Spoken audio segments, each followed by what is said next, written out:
In a single weekend, Iran struck towns next to the Israel's nuclear facility. The Trump gave Iran 48 hours to reopen the Strait of Hormuz or face annihilation of its power grid. While he has now talking about the 5 days moratorium, but we are not quite sure of. Not only this, Saudi Arabia expelled Iranian diplomats. UAE intercepted the Iranian drones. And this Monday morning, today, the 7 Indian stocks fell for every one stock that rose. Not one trigger, it was a cascade. And each escalation makes the next one more likely. And if you worry about your portfolio, this is the video that you actually need to hear.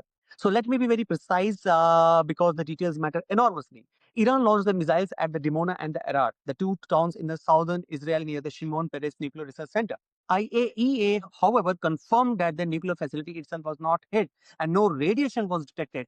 But the intent is what the market was pricing. Iran explicitly said it was targeting their nuclear site in retaliation for the US-Israeli strikes on its own Natanz enrichment facility hours earlier. And critically, the Israeli air defense failed to intercept the missiles in that area. First time ever in the nuclear site. So the nuclear facility wasn't struck, but Iran demonstrated that it could strike in that vicinity and the Israeli defenses could not stop it. Now, that capability demonstration changes the whole risk calculus for every government and every market which is watching this conflict. Now, add to the second escalation, that is the Trump posting that he would obliterate the entire Iran's power plants if the Strait of Hormuz isn't open within 48 hours.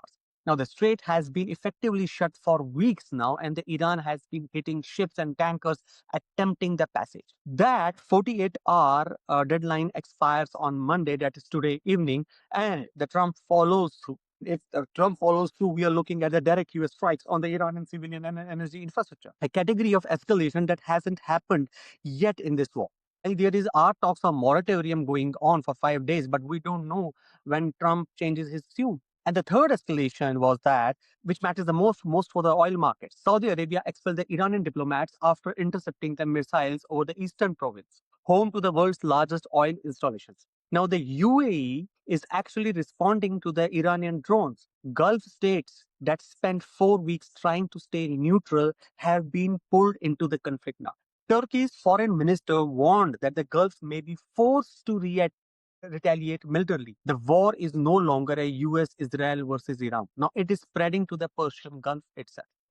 Now, the geography that produces and ships the oil your economy depends on might be pulled into an active conflict altogether. Here is why the Indian market's response was extreme. That is 7 stocks falling for everyone rising, which is called as capitulation. It wasn't the one escalation. These were the 3 simultaneous escalations that together changed the category of this conflict. A nuclear vicinity strike, which means a deterrence. Nuclear deterrence itself is no longer materialistic here. So therefore, the nuclear deterrence itself is no longer valid protection for a country. A 48-hour ultimatum on Hormuz means that the shipping choke point could be now going from a disrupted to the actively bombed area. So therefore, the Gulf states entering into a conflict means that the oil-producing nations themselves, like Saudi, UAE, and the participants, they will now be participants and not the bystanders. Now, their production infrastructure is now directly the target then, an active target to say that. Now, each of these escalations individually could spike the oil and rattle the markets. All 3 arriving in a single weekend is actually what triggered the most indiscriminate selling the Indian markets have ever seen in these years. And the breadth is 7 out of the 8 falling. Now, this shows that it was not related to any specific sector.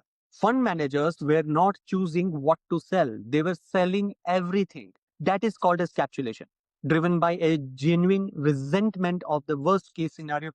As I have documented across these different series, like Bremer said, it wasn't priced in. That means oil prices were not priced into the market fall yet. So market was more potentially looking to fall. Option traders had deployed their 2022 playbook strategy. JP Morgan was calling it a complacent, like people doing with their portfolio. The market was positioned for a contained conflict. Now, this weekend proved the conflict is no longer contained. It is expanding geographically, militarily, and diplomatically. And every vulnerability I have documented across this series is now fully activated. India's 85% crude import dependency is now threatened not just by the Hormuz disruption, but by the attacks on the Gulf production infrastructure itself. The RBI's depleted reserves now facing a potential oil spike that dwarfs anything the reserves were built to defend itself against. The rupee at 92.80, now actually around 93, going to the Goldman Sachs prediction of 95, is looking too optimistic these days now. Corporate margins are already compressed, now facing a cost environment that could worsen by multiples and not percentages. So we are looking at impacts happening in multiples and not percentages. The fuel, fertilizer, food chain now at the risk from attacks on the very countries that supply India's LPG, fertilizer inputs, and the petrochemical feedstocks. The trigger was this weekend's cascade. But the damage, the reason seven stocks fell for the everyone that rose is because every crack in the foundation I mapped over the last 30 videos was activated simultaneously. So, what do you do tonight? I need to be honest with you about what I know and what I do not know. I know that capitulation selling, that means selling seven across the breadth for every eight there are, historically marks a terrible time to sell. Quality gets thrown out along with the garbage when the selling is indiscriminate. I know that DIIs, domestic institutional investors, are sitting on the cash, are natural buyers at these levels as they have already been doing on corrections. And I know that the businesses with genuine competitive moats, say for example Asian Paints or TCS or Pidilite, which I have also covered in many of my videos, and in the Dorsey framework, didn't become worse companies this weekend. It is not the story key as if something tangible has happened in this weekend and all these good companies are now just worth a rubble. It's not like that. So they became cheaper companies and not the worthless companies. But I also need to tell you what is different this time. 48-hour Hormuz ultimatum creates a specific time-bound risk, which is now expanding to 5 days of risk. And that didn't exist in prior correction. If Trump strikes the Iranian power infrastructure by Monday or in the next 5 to 8 days, the Iran retaliates against the Gulf oil installations, we are in a scenario that no historical parallel will fully capture. Not 2022, not 2008, not 1973 oil crisis, something genuinely new. Which means the standard advice: stay calm, don't sell, needs a caveat. Stay calm, but don't panic sell. Don't panic sell into capitulation. But do verify that your portfolio can withstand a scenario where the oil doesn't just stay at $100 but spikes to 150 and remains there at the elevated levels because the Gulf production is directly impaired. If your answer to that stress test is uncomfortable, that is the conversation to have with your advisor, broker, banker this week.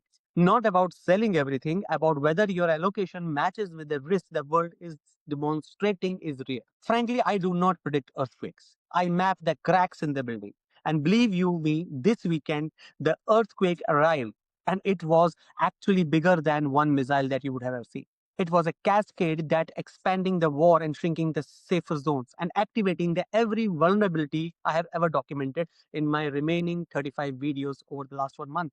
The map still works. The cracks tell you where the damage would hit. Use that map tonight, not the panic, but to prepare for a world that just got materially more dangerous than it was on Friday. Follow for the voice that prepares you before and will guide you through what is going to come next. This is Rajat Dhar, your money sage. And if you like the content, please do share, like, and subscribe. This is Rajat Dhar signing off, your money sage.